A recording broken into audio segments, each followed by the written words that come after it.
So the other day, my friend was just showing their list of media that they have consumed, and we were just talking about what we thought of it and whatnot. And that made me realize how there was some recent media that I have consumed that I never really talked about. So that's what I'll be doing today. One thing before I start, I do want to note that there will be some spoilers for these medias that I'll be covering. So if you don't want any spoilers, just feel free to skip to the next chapter, alright? But without further ado, let's get started. So firstly, I'm going to talk about the movies that I managed to catch in the cinemas, and then just talk about what I think about the movies and whether I felt like it was worth it to watch in cinemas or not. And starting off, we have Lyle, Crocodile. I didn't really have any expectations going into this movie because it was made as a child's movie, and one of the main reasons why I was willing to watch the movie was for its music, which I was severely underwhelmed by. But there was a good number in it. Take a look at it, which is one of the only songs that I really like from the movie, which says a lot for a musical.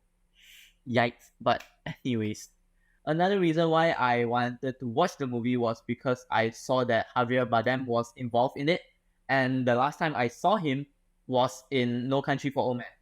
So I was very interested to see how that role change would be affected. But I was, once again, I was very disappointed to see how little of a role he had in this movie. But I guess it was still pretty worth it to see the musicals on the big screen with the surround sound and everything. Megan was another movie that I watched in the cinemas, and I was also very underwhelmed by it. I honestly expected so much more from James Wan, since I previously just seen Malignant and really liked it. But this movie just felt more of like a setup for a sequel than its own original idea. A lot of Megan's tag felt like it was created more as a throwaway gag more than anything. Like the part where she started running on all fours or she started dancing out of nowhere. It felt like it was created as a trailer moment more than actually trying to explore that side of her tag, I guess. So that felt very flat for me, and I really regretted watching it in the cinema because of that. On to Avatar 2, which I thought was a decent movie. Granted, I didn't watch the first one or know anything about it, so my expectations were really low, and I was just there because my friend was there. But I would say that it had nice action moments. It was a decent flick. It's really fun to watch a 73-year-old Sigourney Weaver play a teenager convincingly. It was nice to spend money to watch it on the big screen, but if I was alone, I probably wouldn't have. Ant-Man was another movie I watched in cinemas, and it sucked. What the fuck?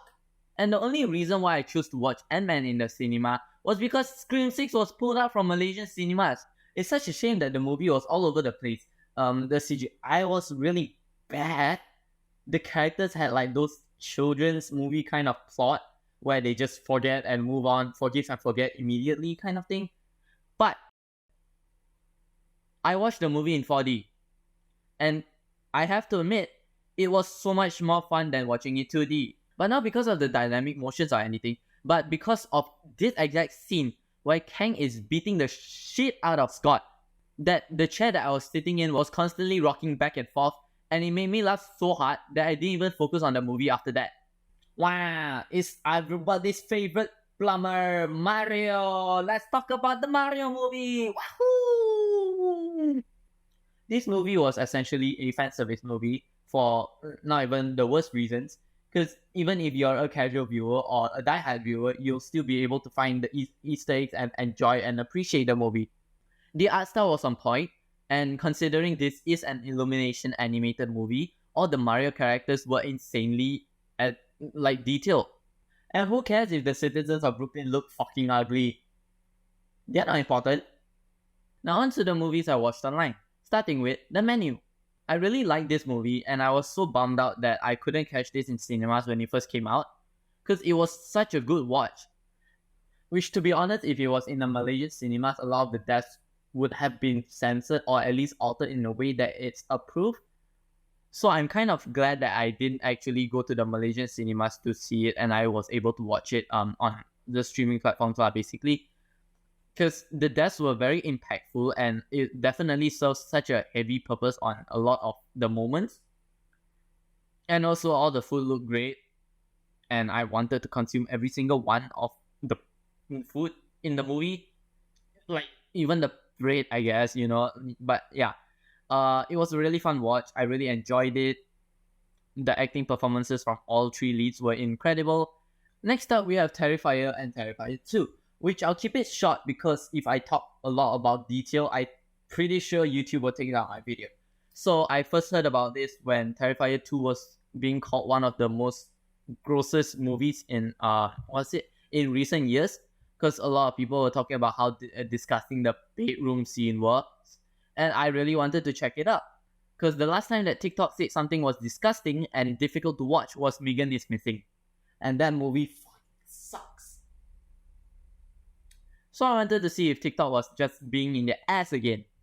And yeah, they were right this time. I'm not going to go into details. The bedroom scene was gruesome. I don't think Ali deserved it. And I think that it should have been the other girl that was being meaner to Sierra. But hey, these movies, good people die, and sometimes it sucks, so whatever. But let's talk about Smile. I really liked the movie. It was a great watch, very well executed. The sibling jump scare would have been more shocking if I wasn't really exposed to it, but hey, that's just how it is when I watch a movie that is very old. I love the fake out ending. I think it was well executed. It was kind of predictable, but it was still very fun to see how it was gonna play out, Another movie that I finally decided to watch was the Autopsy of Jane Doe, which I thought was a very suspenseful movie, and it was really well executed. Spoiler warning once again.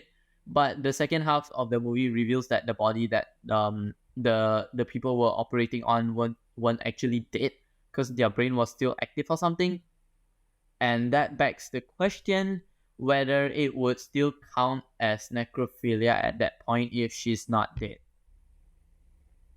So Scream 6 was another movie that I was originally wanting to watch it in the cinemas, but it got pulled out, and I don't actually know the reasons. I tried contacting GSC and TGV about it, but when I contacted them around the release date, they just said that they will not have any further information and they'll update once they do, but they never did.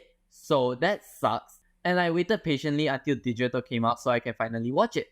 And oh boy, it was so worth the wait. Oh my gosh. I loved it so much. I did talk about it on my Twitter already, so I'll just link the thread down in the description, because what I say is just gonna repeat what I thought about the movie. But I thought it was a very solid movie. It was a very welcoming movie that branches out to the franchise essentially. There was some weird moments where I don't know why Mindy didn't die. Chad got stabbed so many times and didn't die. So plot armor, I guess. And this time around the cast was a little bit smaller, the friend group, and it was much easier to kind of pinpoint who's the killer. Ethan was obviously the suspect, and seeing Annika and Quinn die, it's oh wow, okay, so it literally is Ethan and no one else. But then the twist ending of Quinn actually shocked me, and I was very pleasantly surprised for it. And yeah, but I'm just repeating what I say in the Twitter thread. You can check it out if you're interested. Don't worry about it. But I really liked it. There were some flaws, but it didn't outweigh the goods. So, I'm just a sucker for the movie. I'm the sucker for the franchise. Tick Tick Boom was a movie that I finally got around to watching, and holy shit, that's how you write a musical. Eat your heart out, Lyle, Lyle, Crocodile, because this is an actual musical. The movie was spectacular, the performances, it's great. I'm baffled by how Andrew Garfield was able to sing so well without having any singing experience before the movie. And honestly, this was the movie that actually sparked my interest in making this video in the first place, which I am now kind of regretting. On with the TV shows! Starting off with Kim's Convenient, which I'm currently at season 5. I had to rewatch season 4 because the last time I watched it was when season 5 was starting production, I think. So I kind of forgot the storyline already. And although some of the plot lines are a bit wonky, it's still a fun watch. And I'm super excited to see how the Super Kimbits Club is gonna play into this, because I was fortunate enough to be selected as one of them. Next up, we have Haunting of Hill House, which I haven't seen all of the episodes, but I have seen the first 4 episodes, and holy shit, it's beautiful. It's amazing. It's so well written. All the plot lines are like intertwined basically, and I'm so excited to see the funeral episode, because I have seen some behind the scenes of how it was filmed and everything, and it looks so cool, and I'm so excited to watch it. And lastly, I want to talk about Cunk On Earth, which I think can be perfectly summarized what I think about it with this video. The Chinese Empire was a powerhouse of intense creativity and philosophical thought, captured in historical documents produced centuries before the release of unrelated Belgian techno anthem Pump Up the Jam.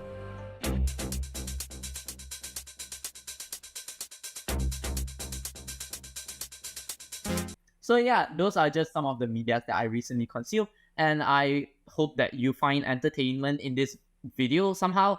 And if you like me to talk about anything specifically, I'm happy to talk about it. Just like leave a comment or something. Like the video, I guess. Okay, bye. What am I doing in my life?